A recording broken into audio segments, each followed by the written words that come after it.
ഒരു പന്ത്. ആ പന്തിനെ ചൊല്ലി രണ്ട് രാജ്യങ്ങൾ തമ്മിൽ കലഹിക്കുന്നു. ഒരു പക്ഷക്കാർ പറയുന്നു അവരുടെ പന്ത് കൊണ്ട് കളിക്കുന്നെങ്കിൽ മാത്രമേ മത്സരം നടക്കൂ എന്ന്. എതിരാളികളാവട്ടെ എന്തു വന്നാലും ഞങ്ങളുടെ പന്ത് മാത്രമേ ഉപയോഗിക്കാൻ പാടുള്ളൂ എന്ന്.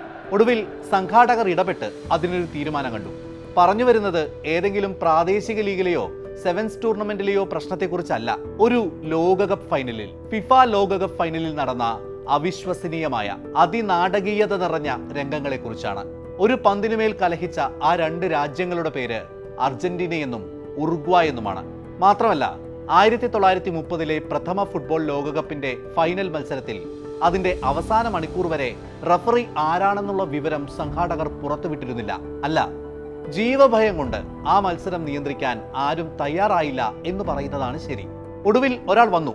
തന്റെ ജീവന് ഒന്നും സംഭവിക്കില്ല എന്ന ഉറപ്പും സജ്ജീകരണങ്ങളും അവിടെയുണ്ട് എന്ന് തീർച്ചപ്പെടുത്തിയതിനു ശേഷം അങ്ങനെ ഒടുവിൽ മുദ്രാവാക്യങ്ങളുടെയും ആക്രോശങ്ങളുടെയും വെല്ലുവിളികളുടെയും ഷാഡോയിൽ മത്സരം ആരംഭിച്ചു.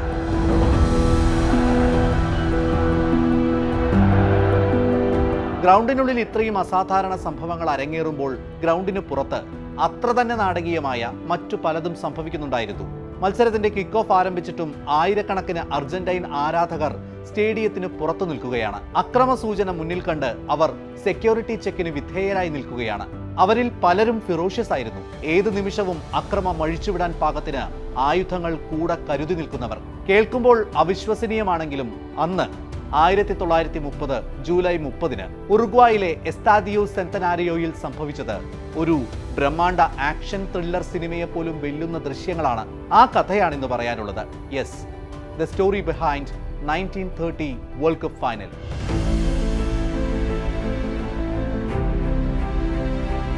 ഉറുഗ്വായിലെ ലാ പ്ലാറ്റ ബേസിൻ നദീതീരത്തേക്ക് അന്ന് 10ഓളം ചെറു കപ്പലുകളായിരുന്നു വന്നെടുത്തത്. അതിലെല്ലാം അർജന്റീനിയൻ പതാകയുടെ സാന്നിധ്യം ഉണ്ടായിരുന്നു. ആ കപ്പലുകളിൽ നിന്ന് ആയിരക്കണക്കിന് ആളുകൾ ആവേശത്തോടെ ഇറങ്ങി വന്നു. അവരിൽ പലർക്കും ഉണ്ടായിരുന്നത് ഒരു വയലന്റ് ബിഹേവിയർ ആയിരുന്നു. വിക്ടോറിയ ഒമോർത്തെ എന്നവർ ഉറക്കെ വിളിച്ചു പറയുന്നുണ്ടായിരുന്നു. സ്പാനിഷിൽ അതിനർത്ഥം വിജയം അല്ലെങ്കിൽ മരണമെന്നായിരുന്നു. ചരിത്രത്തിൽ ആദ്യത്തെ ഫുട്ബോൾ ലോകകപ്പ് ഫൈനലായിരുന്നു അത്. ആ മത്സരം അതവർക്ക് അത്രമേൽ വൈകാരികമായിരുന്നു. 1930 മുമ്പ് തന്നെ വിവിധ രാജ്യങ്ങൾ പങ്കെടുക്കുന്ന ഒരു ടൂർണമെന്റ് എന്നത് ഫിഫയുടെ ആലോചനയിലുള്ള കാര്യമായിരുന്നു.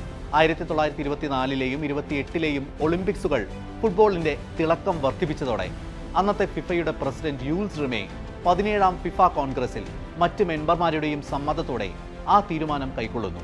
ഉറുഗ്വായിൽ വെച്ച് ലോകകപ്പ് നടത്താമെന്ന്.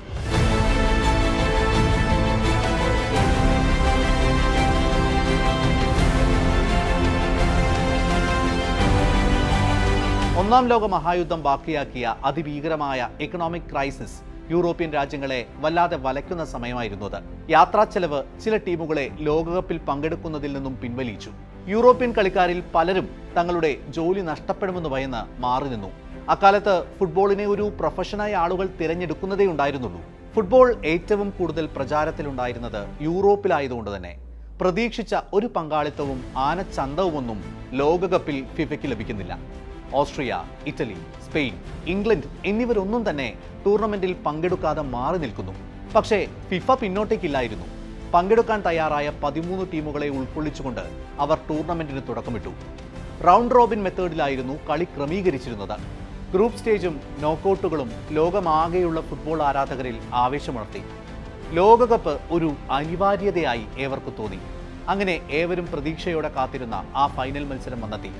ഏറ്റുമുട്ടുന്നതോ ബദ്ധവൈരികളായ അർജന്റീനയും ഉറുഗ്വായും.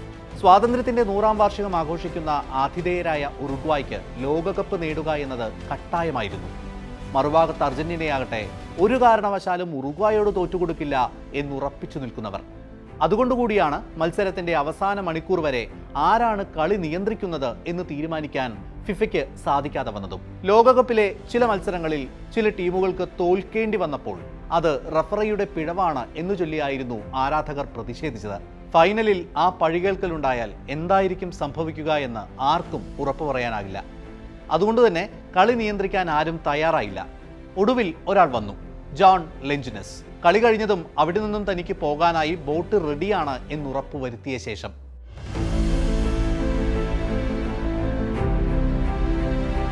അങ്ങനെ കളി ആരംഭിച്ചു. വളരെ അഗ്രസീവായി. ഫുട്ബോളിന്റെ ക്ഷേത്രമെന്ന് അന്നത്തെ ഫിഫ പ്രസിഡന്റ് യൂൾസ് റിമെ വിശേഷിപ്പിച്ച എസ്താഡിയോ സെന്തനാരിയോയിൽ തിങ്ങിക്കൂടിയ 90,000-ൽ പരം കാണികളെ സാക്ഷിയാക്കി ഉറുഗ്വായും അർജന്റീനയും കളത്തിലിറങ്ങി.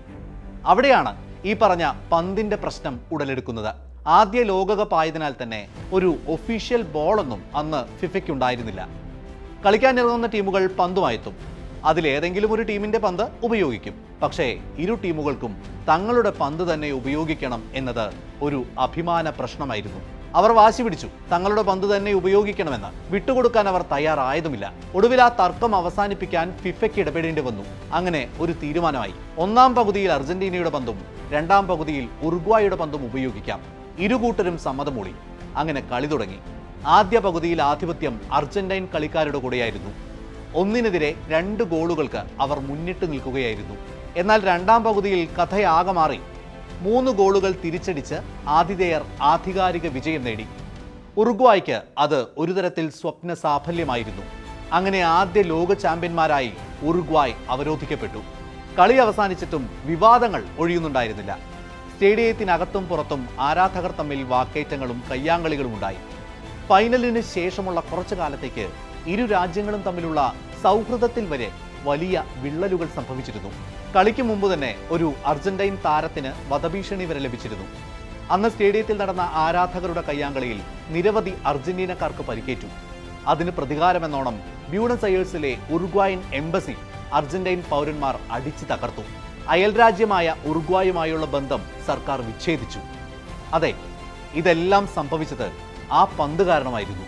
ഉറുഗ്വായിലെ ദ ടെമ്പിൾ ഓഫ് ഫുട്ബോളിൽ ഉരുണ്ടുകൊണ്ടിരുന്ന ആ തുകൽപന്തിനെ ചൊല്ലി.